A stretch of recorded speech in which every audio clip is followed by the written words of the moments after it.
வணக்கம். இன்றைக்கி வந்து தர்காவ்ஸ்கியோட ஸ்கல்ப்டிங் இன் டைம், அதாவது தர்காவ்ஸ்கியோட எல்லா படத்தை பற்றியும் அந்த டேரக்டரை பற்றியும் ஒரு பெரிய வீடியோனா ஒரு ஃபுல் ஃப்ளெட்ஜ்டு வீடியோவை தான் இன்றைக்கி பார்க்க போகிறோம்.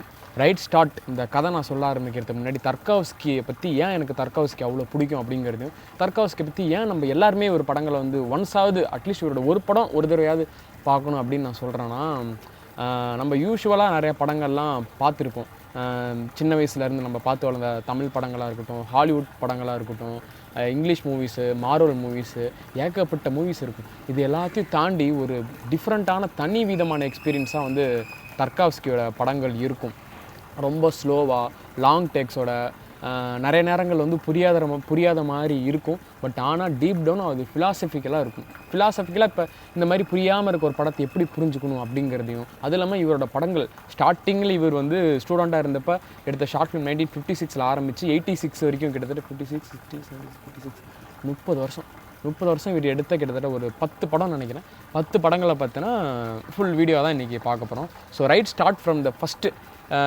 இவரை பற்றி நிறைய ஹைப் கொடுக்கலாம். ஏன்னா ஏகப்பட்ட பெரிய டேரக்டர்ஸ் எல்லாருமே இவரோட ஒரு இன்ஸ்பிரேஷன், இவரோட ஒரு ஃபேன், அதே நேரத்தில் இவரோட படங்கள்லேருந்து இன்ஸ்பயர் பண்ண தான் எடுத்திருப்பாங்க அப்படின்னு நம்ம சொல்லலாம். அதனால் இந்த டேரக்டரை பற்றி யார் என்னென்ன சொன்னாங்க அப்படிங்கிறத லேட்டராக சொல்லலாம், இல்லை இன்னொரு வீடியோவில் சொல்கிறேன். இந்த வீடியோ முழுக்க தர்காவ்ஸ்கி அண்ட் ஹிஸ் ஃபிலிம்ஸ் இதுக்காக மட்டுமே. ஸோ முதல்ல வந்து ஸ்டூடெண்ட்டாக இவர் இருந்தப்போ 1956 த கில்லர்ஸ் அப்படின்னு வந்து ஒரு ஷார்ட் ஃபிலிம் எடுத்திருக்காரு. இது அரௌண்ட் ஒரு 19 நிமிஷம் அந்த மாதிரி வரும். எர்னஸ்ட் ஹெமிங்வே அப்படின்னு ஒரு ஃபேமஸான ரைட்டர் இருக்கார். இந்த புக்கு ஒன்று இருக்கும், த ஓல்டு மன் அண்ட் தி சீ, கடலும் கிழனும் கூட தமிழ் இருக்குது. அந்த புக்கு எழுதின எர்னஸ்ட் ஹெமிங்வேவோட ஒரு ஷார்ட் ஸ்டோரியோட அடாப்ஷன் தான் கில்லர்ஸ். இதை ஷார்ட்டாக இதை பற்றி சொல்லணும், ஏன்னா ஷார்ட் ஸ்டோரி எல்லாம் ஷார்ட்டாக சொல்லிடுறேன், ஏன்னா இன்னும் நிறைய சொல்ல வேண்டியது இருக்குது. என்னன்னா 2 ஹிட்மன்ஸ் வந்து ஒரு ஹோட்டலில் வந்து அவங்க தேடி வந்து விக்டிம், அதாவது கொலை பண்ணுற ஒரு கில்லருக்காக வெயிட் பண்ணிகிட்டு இருக்கிறாங்க. அங்கே இருக்க ஹோட்டலில் வேலை செய்கிற பையன் ஹாஸ்டேஜாக பிடிச்சது மட்டும் இல்லாமல் லேட்டர் பார்ட்டில் அந்த ஒரு விக்டிம்னு சொன்னல, அவனுமே அவனோட ஃபேட்டை அக்செப்ட் பண்ணிக்கிட்டு எப்படி வாழ்கிறாங்கிறது, இவங்க கடைசியில் அவனை பிடிச்சாங்களா அப்படிங்கிறது தான் இந்த ஒரு ஷார்ட் ஸ்டோரியோட கதை. இது யூடியூப்லேயே இருக்குது, நீங்கள் பார்த்துக்கிட்ட கில்லர்ஸ் பை தர்காவ்ஸ்கி அப்படின்னு போட்டிங்கன்னா வரும். செகண்ட் வந்து இவர் திரும்ப ஸ்டூடெண்ட்டாக இருந்தப்போ எடுத்த ஒரு இது தான். அந்த ஒரு படம் பேர் there will be no leave on tomorrow. இது கொஞ்சம் பெரிய படமாக இருக்கும், ஒரு மணி நேரம் 1.5 மணி நேரம் இருக்கும். இதுவும் யூடியூப்லேயே இருக்கும்னு நான் நினைக்கிறேன், நான் யூடியூப் தான் பார்த்தேன். என்னென்னா வேர்ல்டு வார் 2 டைமில் போடப்பட்ட ஒரு குண்டு, ஆனால் வெடிக்காமல் கிரவுண்டுக்கு அடியிலே சோவியட் ரஷ்யாவில் இருக்குது. அது இப்போ தான் கண்டுபிடிக்கிறாங்க. இதனால் ஃப்ரண்ட் லைனில் இருக்க சோல்ஜர்ஸ்க்கு அந்த ஒரு கடமை வந்துடுது. என்னென்னா அந்த சிட்டி ஃபுல்லாக எவாக்குவேட் பண்ணிவிட்டு அந்த பாம்பை வந்து சேஃபாக எடுத்து வெளியில் கொண்டு போய் வைக்கணும் அப்படிங்கிறது. இவரோட அந்த சாக்ரிஃபைஸ் அப்படிங்கிற ஒரு விஷயம் இருக்கும். அதுக்கான அப்சஷன் இங்கேருந்து ஆரம்பிக்குது. ஏன் நான் வந்து லாஸ்ட்டாக சொல்கிறேன், இந்த சாக்ரிஃபைஸுங்கிற விஷயத்தை நோட் பண்ணி வச்சுக்கோங்க. இந்த குண்டை வந்து எடுத்துகிட்டு போய் பத்திரமா சிட்டிக்கு வெளியே போடணுங்கிறது தான் இந்த ஒரு ஃப்ரண்ட்லைன் இருக்க சோல்ஜர்ஸ்க்கான மிஷன். இதுக்குள்ளே அவங்களுக்கு இருக்க அந்த மிஷனாக இருக்கட்டும், அதுவும் இல்லாமல் அவங்க சோல்ஜர்ஸுங்கிற ஒரே காரணத்துக்காக லிட்டரலாக அவங்க செத்தாலும் வந்து அங்கே அது யாரும் கேட்க போகிறதில்ல சென்ஸ் அந்த மாதிரி ஒரு சுச்சுவேஷன் அங்கே கிரியேட் ஆகிடுது. அந்த ஒரு பரபரப்பான ஒரு திக் நிமிடங்களோட சேர்த்து இந்த ஒரு படம் போயிருக்கும். அடுத்தபடியாக வந்து இவரோட ஸ்டீம் ரோலர் அந்த வயலினிஸ்ட் 1960 வந்திருக்கும். இந்த படத்தை பற்றி சொல்லணும்னா இது வந்து இவரோட ஒரு டிப்ளமோ ஃபிலிம் அப்படின்னு கூட நம்ம சொல்லலாம். 3வது படம் என்னன்னா, ஒரு பையன் இருப்பான், அவனை வந்து அங்கே இருக்க எல்லாரையும் சுற்றி பயங்கரம் புள்ளி பண்ணிகிட்டு இருப்பான். இது இவரோட யூடியூப்லேயே இருக்கும். நீங்கள் இந்த படம் இந்த ஸ்டீம் ரோலர் அந்த வயலினிஸ்ட் பை தர்காவ்ஸ்கின்னு போட்டால் வரும். அந்த பையன் ஒரு லேபராக இருக்கிற அவங்க ஏரியாவில் ரோட் ரோலர் ஓட்டிகிட்டு அந்த ஸ்டீம் ரோலர் ஓட்டிகிட்டு இருக்க ஒரு ஆளோட ஒரு அன்லைக்லியான ஒரு ஃப்ரெண்ட்ஷிப்பை பாண்ட் பண்ணிட்டு இவங்க 2 பேர்த்துக்கு உள்ள அந்த ஒரு நட்பு தான் இந்த ஒரு படம் அப்படின்னு கூட சொல்லலாம். ஆர்ட், அதாவது இந்த பையன் வயலினிஸ்ட், குட்டி பையன் 10 வயசு இல்லை 8 வயசு இருக்கும் வயலினிஸ்ட், இவருக்கு ஒரு 25-30 இருக்கும். இவங்க 2 பேத்துக்குள்ளே இருக்க கனெக்ஷன் தான் இந்த ஒரு படம். இந்த படத்துலேயும் ஒரு முதல்ல இந்த லாங் டேக்கும் ஸ்லோ சினிமாவும் இன்ட்ரடியூஸ் பண்ணிவிட ஆரம்பித்தார். இப்போயே சொல்லிடுறேன், முக்கியமான விஷயம்னா தர்காவ்ஸ்கி படங்கள் எல்லாமே வந்து ரொம்பவே ஸ்லோவாக போகும். இது அதான் நான் சொன்ன மாதிரி ஒரு டிஃப்ரெண்ட்டான எக்ஸ்பீரியன்ஸ் இருக்குது. இவரோட படங்கள் மட்டும் தான் பார்க்கணும், இந்த மாதிரி தான் படம் வரணும்னு கிடையாது. இவரை மாதிரியும் படங்கள் இருக்குது, இந்த மாதிரி படங்களும் பார்க்கலாம், எக்ஸ்பீரியன்ஸ் பண்ணலாங்கிறது தான் இங்கே பாயிண்ட்டு. ஸோ அதுதான் இந்த படம், இதை பற்றி தான். அதுக்கப்புறம் இவான்ஸ் சைல்ட்ஹுட் இவரோட ஃபஸ்ட்டு ஃபீச்சர் ஃபிலிம் அப்படின்னு சொல்லலாம். இது ரொம்பவே முக்கியமான ஒரு படம், இன்ன வரைக்கும் நிறைய பேருக்கு ஒரு ஃபேவரட் ஃபிலிம் அப்படின்னு கூட சொல்லலாம்.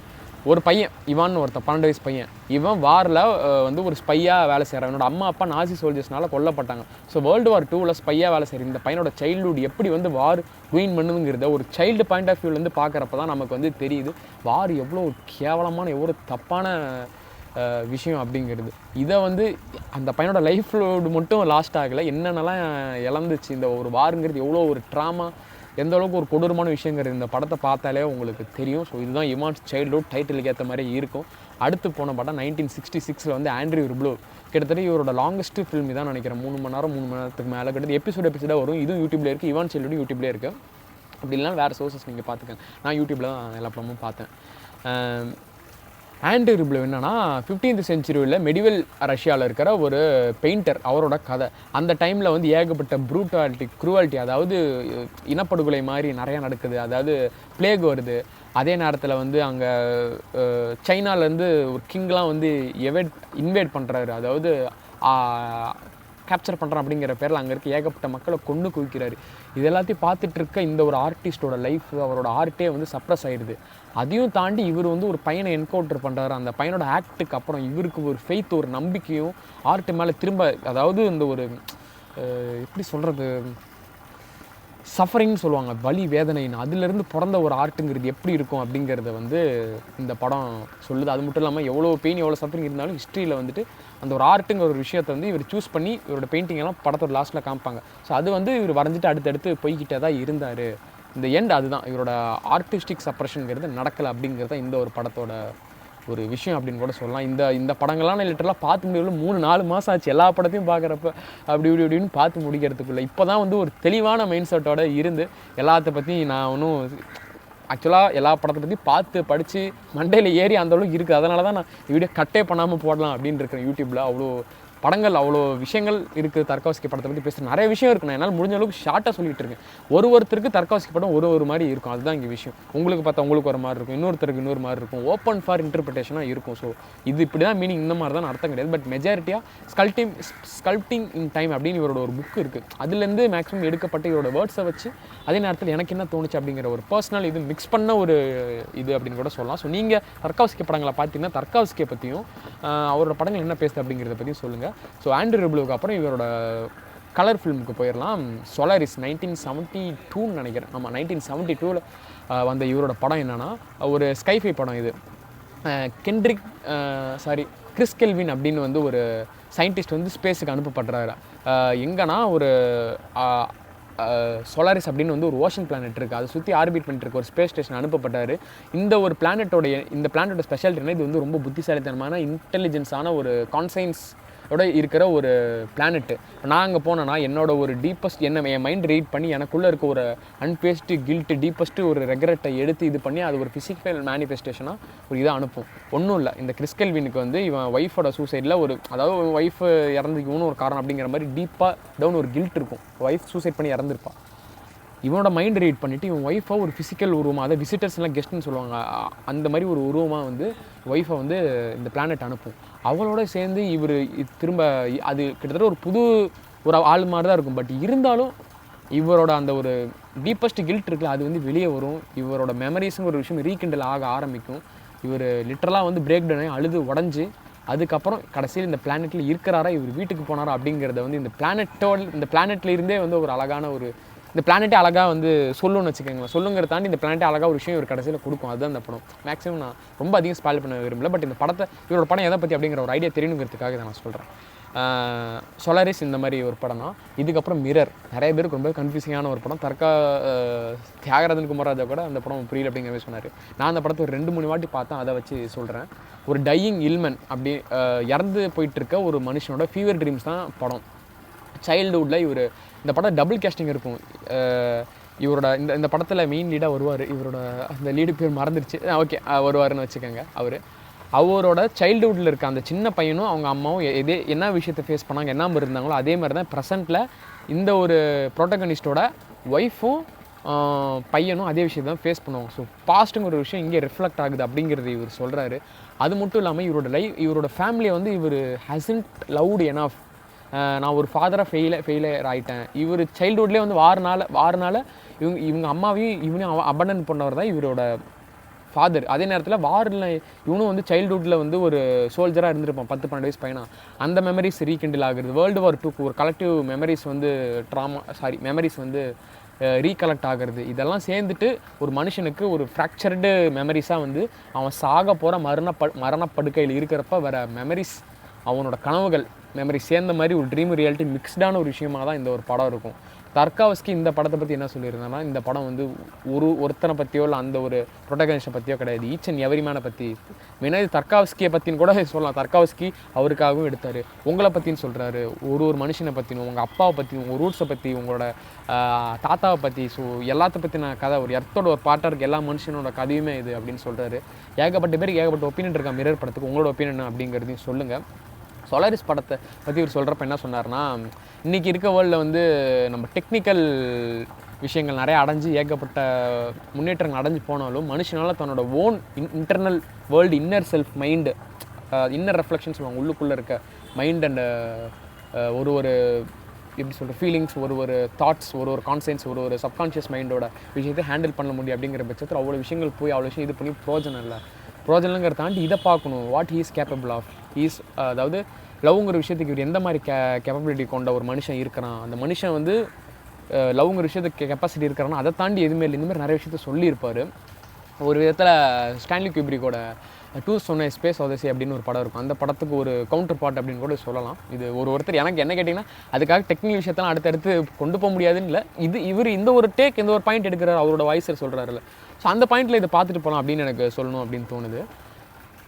அதுதான், we just need a mirror. நம்ம we don't need other world, outer world, we just need a mirror அப்படிங்கிற மாதிரி அந்த படத்தை பற்றி இவர் சொல்லியிருந்தார், ஸ்கல்ப்டிங் இன் டைம் அப்படிங்கிற புக்கில். ஸோ அதுக்கு அடுத்து 1975 வந்து மிரர் இந்த படத்தை பற்றி சொல்லியாச்சு. 79 நினைக்கிறேன், 70 ஸ்டாக்கர்னு ஒரு படம் வந்துச்சு. இந்த படத்தில் தான் வந்து அன்கண்டிஷனல் லவ்ங்கிற விஷயத்தை வந்து முதன்மையாக சொல்லியிருப்பார். ஸ்டாக்கருங்கிறது யாருன்னா, அந்த கவர்மெண்ட்டுக்கு தெரியாமல் வந்து கைட் பண்ணி மக்களை வந்து ஜோன் அப்படிங்கிற ஒரு இடத்துக்குள்ளே கூட்டு போவான். யாரனா ஒரு ரைட்டர், சினிக்கல் ரைட்டரையும் அதுக்கப்புறம் வந்து ஒரு ப்ரொஃபஸர், ரொம்ப இன்டெலெக்சுவலாக இருக்க ஒரு ப்ரொஃபஸரும், இவங்க 3 பேர் இந்த ஜோனுக்குள்ளே போய்ட்டு என்ன பண்ணுவாங்கன்னா, அங்கே உள்ள ஒரு ரூம் இருக்காங்க, உள்ளே போய்ட்டு நீங்கள் விஷ் பண்ணதெல்லாம் நிறைவேறும், ஆசைப்பட்ட விஷயம் நடக்கும் அப்படின்னு சொல்லுவாங்க. ஆனால் டீப் டவுன் விஷயம், இப்போ நான் உள்ளே போய்ட்டு எனக்கு வந்து எக்ஸாம்பிள் நான் சொல்கிறேன், அந்த படத்தில் எக்ஸாம்பிள் வச்சு, இப்போ எனக்கு வந்து திடீர்னு வந்து இறந்து போன என் தம்பி திரும்ப அப்படின்னு ஆசைப்பட்றேன். இறந்து போன தம்பி திரும்ப வர மாட்டான், இன்ஸ்டட் எனக்கு வந்து ஏகப்பட்ட காசு நிறையா வந்து கொட்டும் குவியும். காரணம் என்னன்னா, இவன் உண்மையாலுமே வந்து இவன் தம்பி பிரதர் வரணும்னு ஆசை இல்லை, அண்ணன் வரணும்னு. அவனால இவனுக்கு வர செல்வம், பணம், பேரு, புகழ் தான் வரும்னு ஆசை. ஸோ இந்த மாதிரி உன்னோட டீப் டவுன் சப்கான்ஷியஸாக ஒரு ஹியூமன் சோலோட நீட் என்ன அப்படிங்கிற அந்த ஒரு எப்படி சொல்கிறது விஷயத்தை தெரிஞ்சுக்கிட்டு அதை அனுப்பும். ஆனால் இந்த ஒரு விஷயத்தை வந்து இந்த ஸ்டாக்கர்னு ஒருத்தன் வந்துட்டு இவனை ஹோலி ஃபூல் அப்படின்னு கூட சொல்லலாம். ஹோலி ஃபூலுங்கிற கேரக்டர் தர்காவஸ்கி எல்லா படத்துலையும் ஒரு அதையான்னு நான் சொல்கிறேன். ஹோலி ஃபூல் வந்துட்டு இந்த ரைட்டரையும் ப்ரொஃபஸரையும் கூட்டு போகிறப்ப அவங்களுக்கு தெரிஞ்சிருது நம்மளோட டீப் டவுன் சப்கான்ஷியஸ் மைண்டோட ஆசைங்கிறது ரொம்ப கேவலமாக, ரொம்ப பேராசை, கிரீடியான ஒரு விஷயமா இருக்குது. அப்போ நம்ம இதுக்குள்ளே போவானா அப்படின்னு முடிவு பண்ணி வந்துடுறாங்க. அவனையும் போக விடல. ஸோ இந்த ஒரு வலி வேதனையில் இருக்கிற இந்த ஒரு ஹோலி ஃபூலான ஸ்டாக்கருக்கு அவன் ஒய்ஃப் வந்து ஒரு விஷயம் சொல்கிறான். ஸ்டாக்கர் மாதிரி ஒருத்தன் கல்யாணம் பண்ணிட்டா என் லைஃப் நல்லா இருக்காது, எங்கள் அம்மா இந்த மாதிரி சொன்னாங்க, எனக்கு இந்த மாதிரி ஒரு பொண்ணு இருக்கும் அப்படிங்கிறத தாண்டி நான் இன்னொரு 1000 வருஷம் இன்னொரு 1000 ஜென்ம இடத்துல நான் ஒன்றா தான் சூஸ் பண்ணுவேன். ஏன்னா அவர் அன்கண்டிஷனல் லவ்ங்கிறது எனக்கு வந்து அம்மா அவ்வளோ இருக்குது அப்படின்னு வந்து அவன் ஒய்ஃப் சொல்கிறப்ப தான் தெரியும். உண்மையாலுமே இப்போ நான் சொல்கிறேன், எனக்கு ஒரு ஒய்ஃப் இல்லை, நமக்கு பிடிச்ச ஒரு பொண்ணு, நமக்கு பிடிச்ச ஒரு அம்மா, நமக்கு பிடிச்ச ஒரு ஃப்ரெண்டு, யாரோ ஒருத்தங்க ஒரு அன்கண்டிஷனல் லவ் ஒன்று தராங்கன்னா அதோட பெருசு, அதோட மேஜிக், அதோட ஒரு அற்புதமான விஷயங்கிறது எதுவுமே கிடையாதுடா அப்படின்னு சொல்கிறாரு. அன்கண்டிஷனல் லவ்க்கு நிகரானது எதுவுமே இல்லை அப்படிங்கிறது இந்த படத்தில் சொல்கிறாரு. ஸ்டாக்கர் படம். அடுத்து வந்து 1982 நினைக்கிறேன், 82 வந்து நாஸ்டாலஜி அப்படிங்கிற படம். இந்த படம் என்ன, ஹோம் சிக்னஸை பற்றின ஒரு படம். ஆண்ட்ரி கொர்ச்சகோ அப்படின்னு ஒருத்தர் வந்து அவர் ரஷ்யா விட்டுட்டு இட்டாலிக்கு வந்துடுறாரு. அங்கே வந்துட்டு இவர் ஒரு சொஸ்னாவ்ஸ்கி அப்படின்னு ஒரு போயிட்டு போய்ட்டு ரிசர்ச் பண்ணுறதுக்கு வராரு. இந்த டைமில் இவருக்கு வந்து ஒரு spiritual longing for home sickness. அதாவது தர்காவஸ்கி வந்து இவர் படங்கள் எல்லாமே ஒரு மாதிரி நிறைய விஷயங்கள் பேசும் அப்படிங்கிறதுலாம் சோவியட்டில் பேன் பண்ணி தான் இருக்கும் நிறைய படங்கள். இவரோட படங்கள் ரஷ்யா விட்டு வெளியே அனுப்பிடுவாங்க தர்காவஸ்கியை. அதனால் இவர் இட்டாலியில் வாழ்வார். இந்த படத்தை இட்டாலியில் எடுத்தார். அவுட் சைட் ரஷ்யா எடுத்த மொதல் படம் இது நாஸ்டாலஜியா. அதனால் ஒரு spiritual longing for home sickness எப்படி இருக்கும் அப்படிங்கிறது வந்து இந்த கொர்ச்சகோங்கிற கேரக்டர் மூலியம் தர்காவஸ்கி சொல்லியிருப்பார்.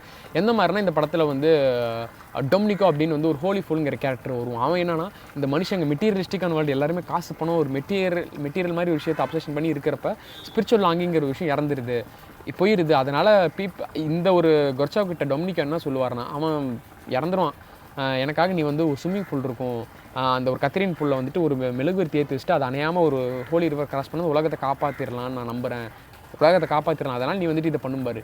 இது என்னன்னா ஒரு இர்ரேஷனலான முட்டாத்தனமான ஒரு இதாக இருக்குது. பட் இன்றைக்கி இருக்க ஒரு மெட்டீரியலிஸ்டிக் வேர்ல்டில் இந்த மாதிரி ஒரு இர்ரேஷனலான ஸ்பிரிச்சுவலான ஒரு ஃபெய்த் அண்ட் நம்பிக்கை கான்ஃபிடன்ஸ் தான் ஒரு ஆக்ட் ஆஃப் ஃபெய்த்துன்னு கூட வச்சுக்கலாம். ஒரு ஸ்டெப், ஒரு படி, ஒரு விஷயம். அதுதான் வந்து ஒரு மனுஷனை வந்துட்டு சொல்லப்போனால் ஒரு ஹியூமனிட்டியை காப்பாற்றுக்க ஒரு ஸ்டெப்புன்னு கூட அதை சொல்லலாம். அது இரேஷனலாக ஒரு ஸ்டெப். இதனால் என்ன ப்ரோஜனம் இருக்கா? இப்போ ஒரு எரிக்கல் வருது, நாசா விஞ்ஞானி வந்து அது இது பண்ணி அனுப்புறது, அது சயின்டிஃபிக்காக ஒரு பர்சன், அதுவும் உண்மையான காப்பாற்றின ஒரு விஷயம் சயின்ஸாக. பட் இது என்ன ஒரு இரேஷனல் சம்மந்தமான விஷயம் இருக்குது. போல கிராஸ் பண்ணால் இது இதாகுமா, கண்ணாடி திருப்பி இப்படி ஆட்டோ நோரிஞ்சிவா, அந்த மாதிரி ஒரு இதாக நமக்கு தோணும். பட் இங்கே விஷயம் என்னென்னா, இது ஏன் எக்ஸ்பிளைன் பண்ணுறேன்னா, இர்ரேஷனலான ஒரு விஷயமும் வந்து அந்த ஒரு ஸ்டெப் இருக்குல்ல, நம்ம காப்பாற்றணும் அப்படிங்கிறதுக்கான ஒரு ஸ்டெப். அதுதான் வந்து இப்போ காலங்காலமாக இப்போ கடவுள் கும்புற கடவுளை உலகத்தை காப்பாற்றணும், கடவுள் ஒன்று இருக்காரான்னு இல்லை.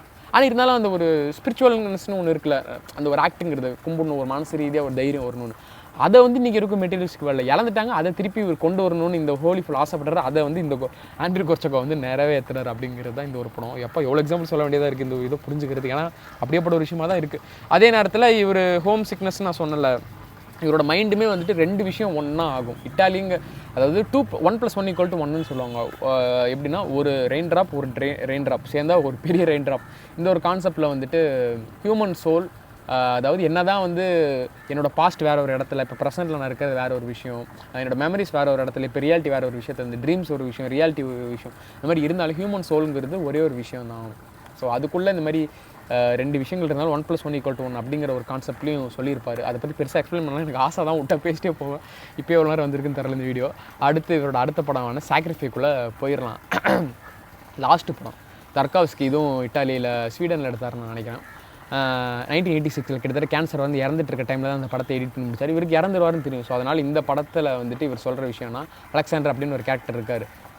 நியூக்ளியர் வார், அதாவது வேர்ல்டு வார் 3 ஆரம்பிச்சிருது. நியூக்ளியர் வார் வந்துருச்சு, கிட்டத்தட்ட உலகமே அழிய போகுது, டோட்டல் அப்போக்லிப்ஸ் அப்படின்னு கூட சொல்லலாம். அந்த ஒரு நிலமை வரப்போ என்ன பண்ணுறாப்புலனா, இவரோட பையன், சின்ன பையன், அம்மா, ஃபேமிலி எல்லாருமே சாப்பிடணும் அப்படின்னு அன்சர்டனான ஒரு நிலைமை, கிட்டத்தட்ட நிகர் டெத்து நிலைமைன்னு தான் வச்சுக்கோங்களேன். இப்படி இருக்கிறப்ப கடவுள்கிட்ட மண்டிட்டு கூப்பாடு போட்டு வேண்டுறாரு, கடவுளே நீ மட்டும் வந்துட்டு இந்த ஒரு உலகத்தை திரும்ப பழையபடி ஆக்கிட்டீங்கன்னா நான் வந்துட்டு லிட்டரலாக சாக்ரிஃபைஸ் பண்ணுறேன், நான் ஒரு தியாகம் பண்ண ரெடியாக இருக்கும், உலகத்தை பழையபடி ஆக்குன்னு கடவுள்கிட்ட வேண்டுறாரு. எந்த மாதிரி நான் வந்து இந்த அழகான சூப்பரான இந்த வீட்டை நான் எரிச்சிட்றேன், என் ஃபேமிலி கிவ் அப் பண்ணிடுறேன், லிட்டரலாக நான் வந்து ஒரு ஸ்பிரிச்சுவல் சைலன்ஸ்குள்ளே போயிடுறேன், பேசாமல் அமைதியாகிடுறேன் அப்படின்னு சொல்கிறாரு. அதான் சொன்ன மாதிரி இவர் படம் ஸ்பிரிச்சுவலாக இருக்குங்கிறதுனால நம்ம அந்த ஒரு லாஜிக்கையும் அந்த ஒரு விஷயமா இது பண்ணி பார்க்காம இருக்கிறப்ப ஒரு விஷயம் நடக்குது. நீங்கள் படம் பார்த்தீங்கன்னா தெரியும். அடுத்த நாளே வந்து யூடியூப்பில் இருக்குது இவரோட படங்கள், இந்த படமும் யூடியூப்பில் இருக்குது. அடுத்த நாள் உலகம் நார்மல் ஆயிடுது. ஸோ இதுக்கு கடவுள் தான் காரணம் அப்படிங்கிற அந்த ஒரு விஷயம் இவர் தெரிஞ்சு என்ன பண்ணுறாருன்னா, லிட்டரலாக வீட்டை எரிக்கிறாரு, ஃபேமிலியை கிவ் அப் பண்ணுறாரு, கிட்டத்தட்ட ஒரு மேட்மேன் மாதிரி மாறிடுறாரு, சைலண்ட்டாகவும் ஆயிடுறாரு. இவரோட பையனுக்கு வந்து இந்த படத்தை இவர் சாக்ரிஃபை பண்ணுறேன் அப்படின்னு சமர்ப்பிக்கிறேன் அப்படின்னு சொல்கிறாரு, வித் ஹோப் அண்ட் கான்ஃபிடென்ஸ் அப்படிங்கிற மாதிரி. இவரோட லாஸ்ட் படத்தில் லாஸ்ட் படமும் அதாக தான் இருக்கும். ஒரு எக்ஸாம்பிளும் இருக்கும். என்ன தான் வந்து நம்ம இன்றைக்கி அவ்வளோ விஷயங்கள் நடந்து பண்ணாலும் நமக்கு அடுத்த ஜென்ரேஷன், நம்ம ஒரு செடி நட்டு வச்சா அதுக்கு தண்ணி ஊற்றுறதுக்கு அடுத்த ஜென்ரேஷன் இருந்துட்டு தான் இருப்பாங்க அப்படிங்கிறது இந்த ஒரு படம் நீங்கள் பார்த்தீங்கன்னா உங்களுக்கு தெரியும். இந்த ஒரு விஷயம் அந்த மாதிரி ஒரு ஹோலிஸ்டிக்கான அந்த மாதிரி ஒரு மெசேஜை சொல்லி இவரோட படம் சாக்ரிஃபைங்கிற படத்தை முடிக்கிறாரு. இதோட நானுமே வந்து இவரோட ஃபிலிமோகிராஃபியை முடித்தேன். ஏன் இந்த ஒரு டேரக்டர் படம் எனக்கு பார்க்கணும்னு தோணுச்சுன்னா, நான் வந்து எனக்கு ஒரு ஆக்டர் ஆகணும்னு ஆசை. நான் சொன்ன மாதிரி நிறைய வீடியோ நான் சொல்லியிருப்பேன். அதே நேரத்தில் எனக்கு நிறைய விதமான படங்கள் எக்ஸ்ப்ளோர் பண்ணணும், பார்க்கணும், தெரிஞ்சுக்கணும் ஆசைங்கிறப்போ நிறைய டேரக்டர்ஸோட படங்கள் இப்போ நம்ம நிறைய பேர் வந்து வேர்ல்டு சினிமா பார்க்குறோன்னா ஹாலிவுட் படங்களில் டிஃப்ரெண்ட்டாக பார்த்து நினச்சிட்டு, பட் அதையும் தாண்டி அதர் லாங்குவேஜ், ஆஃப்ரிக்காக்குள்ளே ஏகப்பட்ட டேரக்டர்ஸ் படங்கள் இருக்கும், ஈரானில் ஏகப்பட்ட டேரக்டர்ஸ் படங்கள் இருக்கும், ஜாப்பனீஸ் டேரக்டர் குரோசவா, இன்னும் ஏகப்பட்ட பேர் அந்த மாதிரி டேரக்டர்ஸ் இருப்பாங்க. அவங்க படங்கள் நிறைய இருக்கும், ரஷ்யன் டேரக்டர்ஸ் படம் இந்த மாதிரி இருக்கும். இதெல்லாம் மெயின் ஸ்ட்ரீம்குள்ளே இருக்கவே இருக்காது, நம்ம தேடினாலும் கிடைக்காது. பெர்க்மன் ஒருத்தர் இருக்கார், பெல்லாட்டார்னு ஒருத்தர் இருக்கார், ஹங்கேரியன் ஃபில்ம் மேக்கர். அதுக்கப்புறம் வந்து கோடாரட் இருக்கார், அவர் வந்து இட்டாலியன் ஃபில்ம் மேக்கர் நினைக்கிறேன். அப்புறம் ஃபெலினி இருக்கார். இந்த மாதிரி ஏகப்பட்ட டேரக்டர்ஸ் இருக்காங்க. இன்றைக்கி நம்ம மெயின் ஸ்ட்ரீமில் சும்மா சொல்லுவோம்ல, யார் மார்ட்டின் ஸ்கார்செஸே சொல்லுவோம், நோலன் சொல்லுவோம், இல்லைனா வந்துட்டு குவிண்டின் டரண்டினோ சொல்லுவோம். இவங்க எல்லாருமே இந்த மாதிரி பெரிய பெரிய டேரக்டர்ஸ், ஜான் கசேட்டிஸ்னு ஒருத்தர் இருக்கார், ஜான் ஃபோர்ட்னு ஒருத்தர் இருக்கார். இவங்க எல்லாத்துலேருந்து இன்ஸ்பயராக இது பண்ணப்பட்டு உருவாக்கின படங்கள்லாம். ஸோ இப்போ டேரக்டர் நம்ம இப்போ லோகேஷ் கனராஜ் எடுத்துகிட்டு அவர் 2017 ஃபிலிம் கம்பெனி இன்டர்வியூவில் சொல்லியிருப்பார், எனக்கு குட் ஃபெலாஸோட அந்த சீன் பிடிக்கும், இன்ஸ்பிரேஷன் அந்த மாதிரிலாம். ஸோ இந்த மாதிரி நமக்கு ஸ்கார்சிஸ் இன்ஸ்பிரேஷன் இருக்காங்க. ஸ்கார்சிஸுக்கு யாரால இன்ஸ்பிரேஷன் பார்க்குறப்ப இவ்வளோ பேர் இன்ஸ்பிரேஷனாக இருக்காங்க. இப்போ தர்காவ்ஸ்கி யார் இன்ஸ்பிரேஷன் பண்ணால் அது ராபர்ட் பிரசன் ஒருத்தர் இருக்கார், அவரோட படம் நான் ஆசர் பல்தசார்னு இருக்குது, அது சூப்பரான படம், அதுவும் நான் பார்த்துட்டு அதை பற்றி நான் அப்புறம் சொல்கிறேன். இந்த மாதிரி எல்லாமே ஒரு லிங்க்டு இந்த மாதிரி விஷயம் அப்படிங்கிறப்ப பண்ணுறப்ப இந்த தேடல் அதுக்குள்ளே போனப்போ தான் தர்காவ்ஸ்கிங்கிற ஒரு மனுஷனோட படங்கள் நான் இப்போ சொல்கிறேன் கிட்டத்தட்ட இந்த வீடியோ முடிய போது இவரோட படங்கள் ரொம்பவே ஸ்லோவாக இருக்குது, டெத் ஸ்லோவாக இருக்கும். என்னடா சத்தியமாக சொல்கிறேன், இது வரைக்கும் பார்த்த படங்கள்லேருந்து இது வித்தியாசம் சென்ஸ் ஏன்னா இவ்வளோ பொறுமையாக போயிட்டுருக்கு என்னடா அப்படிங்கிற மாதிரி இருக்கும். பட் அதையும் மீறி பொறுமையாக ஒரு விஷயத்தோட நம்ம டைம்ங்கிற ஒரு விஷயத்தை வந்து ஸ்கல்ப்டிங் இன் டைம் அப்படின்னு சொல்லலாம். அந்த டைம் ஸ்பெண்ட் பண்ணி ஒரு படம் எல்லாத்தையும் பார்த்து முடிச்சா அவங்களுக்கு வந்து ஒரு சத்தியமாக சொல்கிறேன் ஏதோ ஒன்று ஒரு விஷயம் மனசுக்குள்ளே ஒரு விஷயம் நிறைவேறின மாதிரி இருக்கும்னு வச்சுக்கோங்க. கிட்டத்தட்ட அதே மாதிரி தான் எப்படி சொல்கிறது, ஒரு பிளசிபோ எஃபெக்ட் மாதிரின்னு கூட சொல்லலாம்னு வச்சுக்கோங்களேன். என்ன டிஃப்ரென்ஸ் மேக் பண்ணிச்சுன்னு தெரில. பட் ஆனால் தர்காவ்ஸ்கி எல்லா படமும் பார்த்து முடிக்கிறப்போ ஏதோ ஒரு ஒரு ஸ்பிரிச்சுவல்னஸாக ஏதோ ஒரு திங் உள்ளுக்குள்ளே ஒரு ஹாப்பினஸ் கிடைக்குது அப்படின்னு கூட சொல்லிக்கலாம். ஸோ இதுதான் தர்காவ்ஸ்கியோட ஸ்கல்ப்டிங் இன் டைம் அப்படிங்கிற இந்த வீடியோ. நீங்கள் தர்காவ்ஸ்கி படங்களை பார்த்துருந்தா ஸ்பெசிஃபிக்காக அவருடைய எல்லா படமும் பார்க்கணும் கூட இல்லை, ஒரு 1-2 படம் இல்லை உங்களுக்கு பிடிச்ச இதில் எந்த படத்தை பற்றி இன்ட்ரெஸ்டிங்காக இருக்கோ அதை பார்த்தா கூட ஓகே தான். மொத்தம் தர்காவ்ஸ்கி படத்தை பார்த்துருந்தீங்கன்னா உங்களோட ஆஸ்பெக்ட் என்ன அப்படிங்கிறதையும் சொல்லுங்கள். சந்திப்போம். நன்றி, வணக்கம்.